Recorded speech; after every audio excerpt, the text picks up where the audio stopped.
పెద్దలు దుద్దిల్ల శ్రీధర్ బాబు గారికి నేను విజ్ఞప్తి చేస్తున్నా, ఎవరైనా ఇట్లాంటి తప్పుడు ప్రచారాలు చేసి మెడికల్ బోర్డు విషయంలో విషము చిమ్ముతే వాళ్ళను అందరినీ మోకాళ్ళ మీద కూర్చోబెట్టి 4 ఈపుల మీదంగా దెబ్బలేయండి. ఎందుకు అనంటే ఆ ఆలోచననే ప్రభుత్వ పరిశీలనలో లేదు. కార్మికులు కోరుకున్న విధంగా కార్మికులకు మేలు చెయ్యడానికి రాష్ట్ర ప్రభుత్వం ప్రయత్నం చేస్తుంది తప్ప కార్మికులకు నష్టం కలిగించే ఏ నిర్ణయము ఈ ప్రభుత్వం తీసుకోదు.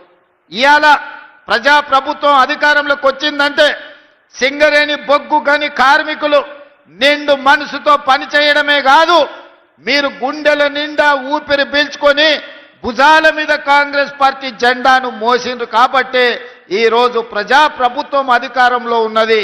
ఈ ప్రభుత్వం మీది మీ సమస్యల్ని పరిష్కరించే బాధ్యత ఈ ప్రభుత్వం తీసుకుంటుంది తప్ప కార్మికులకు నష్టం వచ్చే ఏ పని కూడా ఈరోజు మా ప్రభుత్వము చెయ్యదు. అదేవిధంగా డిస్మిస్ కార్మికులకు సంబంధించి 217 మంది ఉన్నారని మిత్రులు గండ్ర సత్యనారాయణరావు గారు నా దృష్టికి తీసుకొచ్చిండ్రు. ఈ సమస్యను ఏ విధంగా పరిష్కరించాలనో తప్పకుండా ప్రభుత్వము పరిష్కరిస్తుంది. అదేవిధంగా ఈనాడు గృహ నిర్మాణ శాఖ మంత్రివర్యులు వేదిక మీద ఉన్నారు, వారిని మనస్ఫూర్తిగా నేను అభినందిస్తున్నా. ఆనాడు 2004 నుంచి 2014 వరకు 10 సంవత్సరాలు డాక్టర్ వైఎస్ రాజశేఖర రెడ్డి గారు అడిగిన ప్రతి వాడికి, ఇల్లు లేని ప్రతి పేదవాడికి 25 లక్షల ఇందిరమ్మ ఇండ్లు 10 సంవత్సరాలలో కాంగ్రెస్ పార్టీ కట్టిస్తే 2014లో చంద్రశేఖరరావు గారు పిట్టకథలు బుర్రకథలు చెప్పిండు. అసలు అగ్గిపెట్టె లాంటి ఇల్లు అందులో ఎట్లుంటారు, అదో ఇందిరమ్మ ఇల్లు ఇల్లేనా? కొడుకొస్తే యాడుంటే, కొడుకు కోడలుంటే యాడుంటారు? పండుగ పూట బిడ్డ అల్లుడు వస్తే యాడవంటారు? గొర్రె పిల్లను కుక్క పిల్లను ఉంటే యాడ కట్టేసుకుంటారు? మీకు డబల్ బెడ్రూమ్ ఇల్లు ఇస్తామని దంచి మాటలు చెప్పిండు. మరి ఎవరికన్నా ఈడు ఉన్నోళ్ళకి ముఖ్యంగా మా అక్కల్ని అడుగుతున్నా, మీకు ఎవరికన్నా డబల్ బెడ్రూమ్ ఇల్లు వచ్చిందా అక్క? మనకు మాత్రం డబల్ బెడ్రూమ్ ఇల్లు రాలే. 1000 ఎకరాలలో ఎర్రవల్లిలో ఆయనకు ఫామ్ హౌస్ వచ్చింది, 100 ఎకరాలలో ఆయన కొడుకు జన్వాడలో ఫామ్ హౌస్ వచ్చింది, 50 ఎకరాలలో ఆయన అల్లుడికి హరీష్ రావు గారికి మోయినాబాద్లో ఫామ్ హౌస్ వచ్చింది.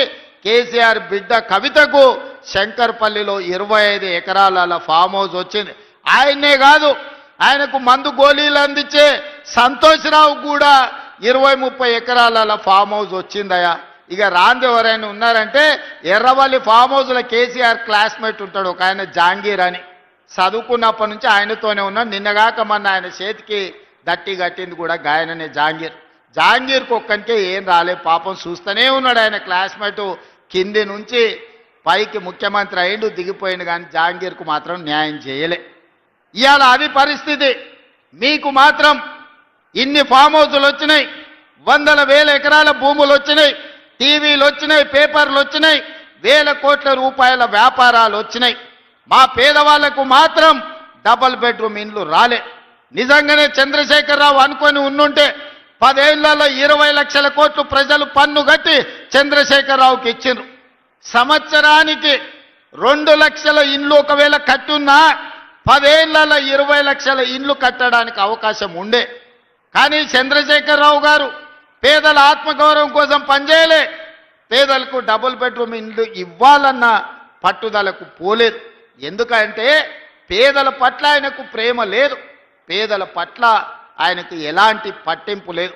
అందుకే ఇవాళ ఏ గ్రామాల్లో కూడా డబుల్ బెడ్రూమ్ ఇండ్లు లేవు. అందుకే ఆనాడు జరిగిన ఈ భూపాలపల్లిలో నేను వచ్చినప్పుడు రైతు పోరుబాట ఇక్కడనే నేను వచ్చి చేసిన, కార్మిక పోరుబాట కార్మికుల కోసం భూపాలపల్లి నియోజకవర్గంలోకి వచ్చి పాదయాత్ర చేసిన.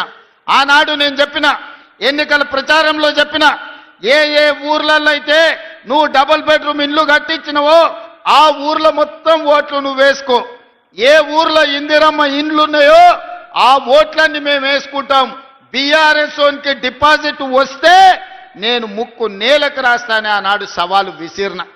ఇవాళ అందుకే ప్రజలందరూ కలిసి బీఆర్ఎస్ డిపాజిట్లు గల్లంతు చేసిండ్రు రాష్ట్రంలో. అందుకే ఇవాళ తెలంగాణ రాష్ట్రంలో ప్రతి నియోజకవర్గానికి 3,500 ఇండ్ల ప్రకారం 4.5 లక్షల ఇండ్లు 22,500 కోట్ల రూపాయలతోని ఇల్లు వచ్చిన ప్రతి పేదవాడికి 5 లక్షల రూపాయలు ఉచితంగా, ఎవ్వరికి ఒక అనా పైసా లంచం లేకుండా, దళార్లు లేకుండా, మధ్యలో ఎవరికన్నా కమిషన్లు లేకుండా ఈరోజు పేదల ఖాతాలో నగదు పడుతుందంటే మిత్రులు శ్రీనివాసరెడ్డి గారు నిరంతరం పర్యవేక్షించడం వల్ల తెలంగాణ రాష్ట్రంలో 4.5 లక్షల పేదలకు మేలు జరిగింది. ఇప్పుడే మా సత్తన్న చెప్తున్నాడు, ఇంకా అవి సరిపోవు, మా మున్సిపాలిటీలో 1000 కావాలి, మా నియోజకవర్గంలో ఇంకా ఇల్లు కావాలి అని. చూద్దాం తప్పకుండా, ఇవన్నీ మంచిగా కట్టుకోరి. ఏప్రిల్ తర్వాత మళ్ళీ 2వ విడత భోజనం పెడతాం. ముందైతే నాష్ట తినుండ్రి, మళ్ళీ మధ్యాహ్నం భోజనం మంచిగా పెడదాం. మీరు టిఫిన్ తినకుండా ఈ ప్లేట్లు అట్లే పెట్టుకుంటే వడ్డించాలన్న కష్టమవుతుంది. మీకు ఇచ్చిన ఇండ్లన్నీ ఈరోజు మీరు నిర్మించుకోండి, పూర్తి చేసుకోండి. ఏప్రిల్ తర్వాత నూతన బడ్జెట్లో మళ్ళీ పేదలకు ఇందిరమ్మ ఇండ్లు ఇచ్చే బాధ్యత పొంగులేటి శ్రీనివాసరెడ్డి గారు తీసుకుంటారు. పేదల ఆత్మగౌరవం పెరిగే విధంగా మా ఆడబిడ్డలు మనస్ఫూర్తిగా మమ్మల్ని ఆశీర్వదించే విధంగా ఇందిరమ్మ ఇండ్లు 2వ విడత మంజూరు చేసి పేదల ఆత్మగౌరవం నిలబెట్టే బాధ్యత మన ప్రభుత్వం తీసుకుంటుంది అని చెప్పి నేను ఈరోజు మీకు అందరికి తెలియజేస్తున్నా. మిత్రులారా, మీరు చూసిండ్రు సరస్వతి పుష్కరాలు మంతని ప్రాంతంలో మనం నిర్వహించుకున్నాం. అద్భుతంగా లక్షలాది మంది సరస్వతి పుష్కరాలలో పాల్గొన్నారు. ఆ తర్వాత నిన్నగాక మొన్న సమ్మక్క సారలమ్మ 1000 ఏళ్లకు గుర్తుండే విధంగా ఈనాడు అద్భుతమైన కట్టడాలతోని 100 రోజుల్లోనే సమ్మక్క సారలమ్మను విస్తరిస్తే దాదాపుగా 2 కోట్ల మంది భక్తులు సమ్మక్క సారలమ్మను సందర్శించుకున్నారు. సమ్మక్క సారలమ్మకు పోయిన వాళ్ళందరూ భూపాలపల్లి ప్రాంతం నుంచే వెళ్ళడం జరుగుతుంది. ఈరోజు రామప్ప చెరువు నుంచి కూడా జంపన్న వాగులకు నీళ్ళిచ్చే కార్యక్రమాన్ని రాబోయే రోజులలో దక్షిణ కుంభమేళగా ఈరోజు మనము సమ్మక్క సారలమ్మ జాతరని నిర్వహించుకున్నాము. ఇది ఒక గొప్ప అనుభూతి.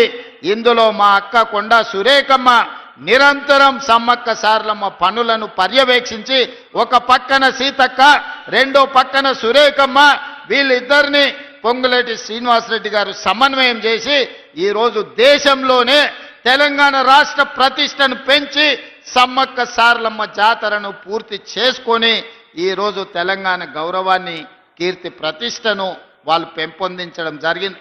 ఇదే కాదు మిత్రులారా, 2027లో గోదావరి పుష్కరాలు రాబోతున్నాయి. ఆదిలాబాదులో మొదలు పెడితే ఖమ్మం జిల్లా వరకు గోదావరి పరివాహక ప్రాంతం తెలంగాణ ప్రాంతానికి వరప్రదాయిని, అత్యంత పవిత్రమైన గోదావరి జలాల పుష్కరాలు వచ్చే సంవత్సరం రాబోతున్నాయి. అందుకే ఈ వేదిక మీద నుంచి శ్రీధర్ బాబు గారికి, కొండా సురేఖమ్మ గారికి నేను సూచన చేస్తున్నా.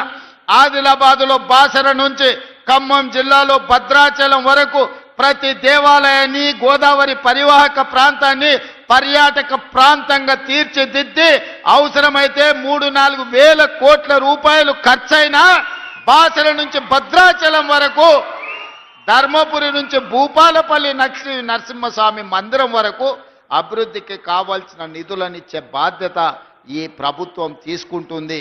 పర్యాటక కేంద్రాలను, ఫారెస్ట్ ప్రాంతంలో రిసార్ట్లను అభివృద్ధి చేసే బాధ్యత మన ప్రభుత్వం తీసుకుంటుంది. రాబోయే రోజుల్లో మీ ప్రాంతానికి మహర్దశ పట్టబోతుంది. బాసర నుంచి భద్రాచలం వరకు జరిగే అభివృద్ధిలో భూపాలపల్లి, మంతని, ములుగు నుంచి మొదలు పెడితే గోదావరి పరివాహక ప్రాంతాన్ని మొత్తము ఇవాళ అభివృద్ధి చెయ్యాలని మనం ఆలోచన చేస్తున్నాం. మిత్రులారా, 10 ఏళ్ళు చంద్రశేఖరరావు గారు ఉన్నారు, 12 ఏళ్ళు నరేంద్ర మోడీ గారు ఉన్నారు, 2 సార్లు కేసీఆర్ ముఖ్యమంత్రి అయిండు, 3 సార్లు నరేంద్ర మోడీ ప్రధానమంత్రి అయిండు. ఈ మున్సిపల్ ఎన్నికల్లో బీఆర్ఎస్ వాళ్ళు చెప్తుండ్రు కేసీఆర్ను చూసి ఓటేయమని, బీజేపీ వాళ్ళు చెప్తుర్రు మోడీని చూసి ఓటేయమని. నేను అడుగుతున్న మీడియా మిత్రులను, గల్లీలో మోరీ తీయాలంటే కేసీఆర్ వచ్చి తీస్తాడా? ఉన్న ఎమ్మెల్యేలకు, ఆనాటి మంత్రులకే కేసీఆర్ కలిసేటోడు కాదు. భూపాలపల్లి గల్లీలో మోరీ తీయాలంటే ఆ మోరీ కేసీఆర్ వచ్చి తీస్తాడా? లేకపోతే ఓ 1,00,000 రూపాయలు సైడ్ ట్రైన్ కట్టాలంటే మోడీ ఢిల్లీ నుంచి వస్తాడా, మనం అడగనిక ఢిల్లీకి పోవాలన్నా ఒక్కసారి ఆలోచన చేయండి. కేసీఆర్ అయినా మోడీ అయినా బొమ్మలు చూపించి ఓట్లు అడగడానికే పనికొస్తారు. నేను ఒక్క మాట మా అక్క చెల్లెళ్ళకి నేను చెప్పదలుచుకున్నాను.